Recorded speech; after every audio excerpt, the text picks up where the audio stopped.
Is it just me, or how often does anyone else in most third-person shooters in general, or at least the ones I play, how many of you feel like the dude in the bathroom in Pulp Fiction? Die, you motherfucker! And zombies are like, did you feel something? No? Yeah, me neither. I don't know, maybe I suck. It was a sweet game.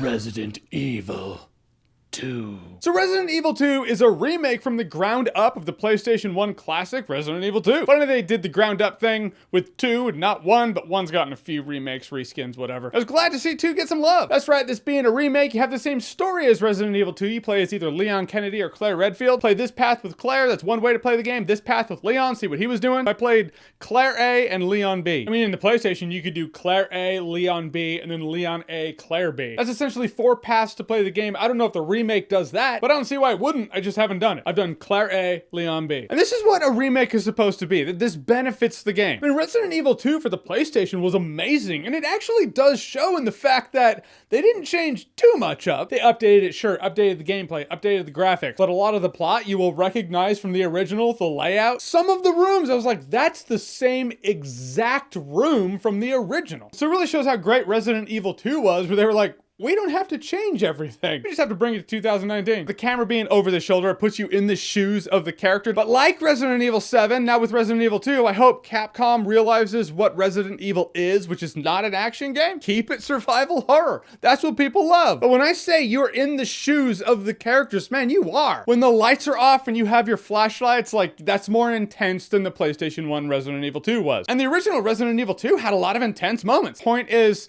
this remake of the sequel to the game that essentially created a genre. Survival horror, that belongs to Resident Evil. Resident Evil 2 does its own genre proud. And like the original, you gotta conserve your ammo. It's not an action game. I mean, there are a couple of firefights that are hardcore, but some of the enemies, they have weak spots. Okay, how many shots to the head can a zombie take before it ceases to be a zombie and is now a demigod? Shoot him in the head, that's the rule, right? Bullshit! I've shot zombies so many rounds in the head and they live. And that's if I actually end up shooting them, because this game, Uncharted did it also. It's not just me, right? Is this familiar? I got you, motherfucker.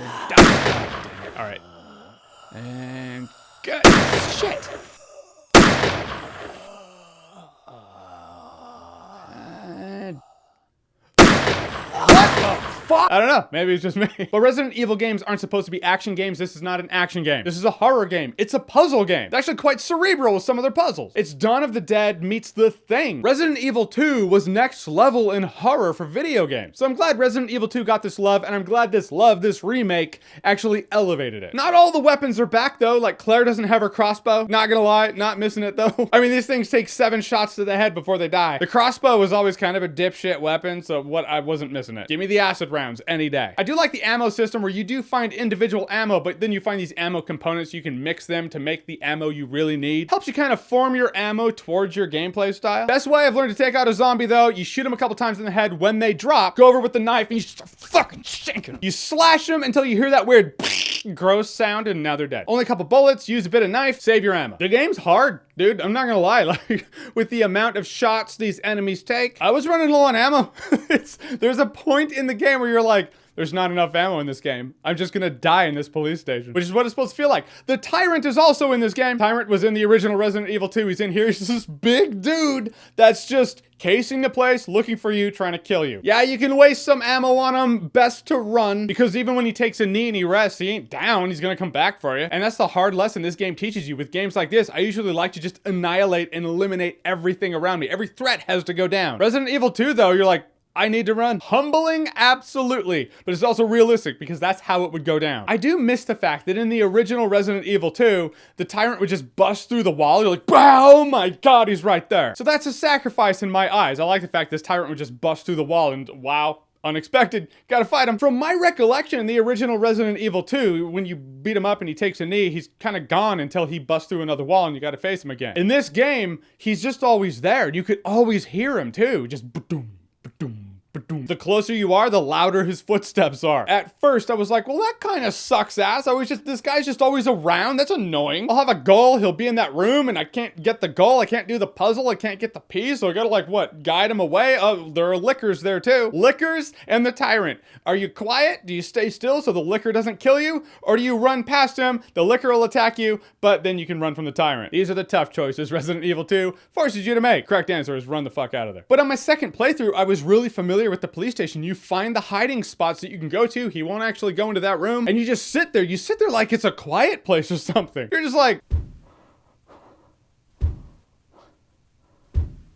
It's pretty damn frightening, and it makes the threat very much alive. So the Tyrant not crashing through the wall, surprising the shit out of you just out of nowhere, it felt like a loss to me for that not to be in here. But with that loss, we gain something else, something more, something bigger. And that is a threat that is very much alive because this Tyrant is continuously casing this police station. He's always in it. He's always around. Just the threat is always there. You hear the footsteps behind the door. You got to get behind the door. Don't go another way. Find another way. Now, I don't know if it's because of the edition I got or a pre-order bonus, but I could select the original PlayStation soundtrack. Like the music from the PlayStation 1 game could play in the game just normally, organically. And I'll be completely honest, I left it on the PlayStation 1 soundtrack because it's a great soundtrack. It's really appealing. It mixes well with the tone. It has that PlayStation 1 synthesized tone going on for horror. I bathed in nostalgia. Give me that PlayStation 1 soundtrack. It was awesome. Also, there are variant costumes I got with Leon. I just kept him as is. Claire Redfield got the Elsa Walker outfit. I just kept that outfit on Claire Redfield the entire time because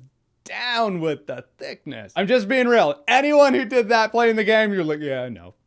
He's right. The thing that's really cool in one hand, but kind of a bummer in the other because they didn't do more with it, is the fact that this Resident Evil 2 remake, like the original, it has two paths. My first playthrough, path A, was with Claire, so when I'm talking about this, when I say Claire, that's what I mean. You play through with Claire, you meet up with Leon. Leon's doing something else. What's he doing? You beat it with Claire, then you unlock Leon's run. I think they call it the second run. So after you beat it with Claire, you play that unlocked mode, and then you see what Leon was doing. Sounds really cool. The maps are the same, but the paths are different. Also, they have two very different end bosses. You have to beat the game with both to get the true ending, but I wish the two scenarios were more interconnected. I wish what I did in Claire's playthrough affected what happened in Leon's playthrough. And if you don't do that, at least don't have me fight the same sub-boss. Like with Claire, there's a scenario where William Birkin, or G, they just call it G, it's the monster, is like trying to stab me through the ceiling. His fucking man claws coming through and he's just trying to kill me. By the end of this scenario, this ceiling is just wrecked, which sounds great. And then I got through with Leon, I had to do the same thing. Ceiling was fine, they're just trying to stab me and kill me through the ceiling, and then the ceiling was wrecked. The fact that I have to go through that scenario with both characters makes it feel compartmentalized. If the scenario was how it's supposed to be, which is you play through with Claire, then you see what Leon was doing. When you're Leon in the second run and you come through that room, the room should be just destroyed. You're like, what the fuck happened here? But as it stands, I had to do the same thing with both characters in the same room with the same sub-boss, which makes them feel unlinked. And it doesn't really make much sense to me if I'm playing two paths that are happening parallel to each other. But my Leon path definitely had its own stuff, like the crocodiles in it. Didn't run into that with Claire. That was a Leon specific thing for me. So I'm glad they have their differences. I just wish they didn't have some of the things that were the same. But those are like nitpicks. Those are the wishful things. Like, oh, I wish they had done that.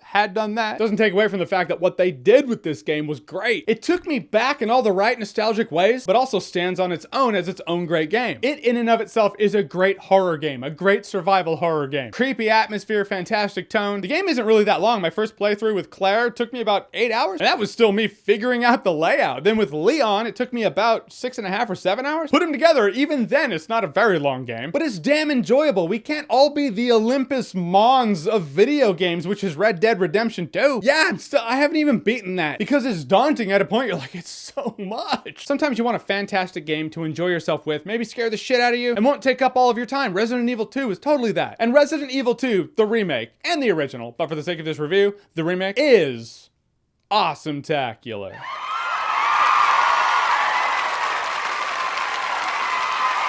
Great tone, great horror, fun game, time efficient. All right, so Resident Evil 2, have you played it? What did you think about it? How does it compare to the original for you? Whatever you think, comment below, let me know. And as always, if you like what you've seen here and you want to see more, click right here to see more.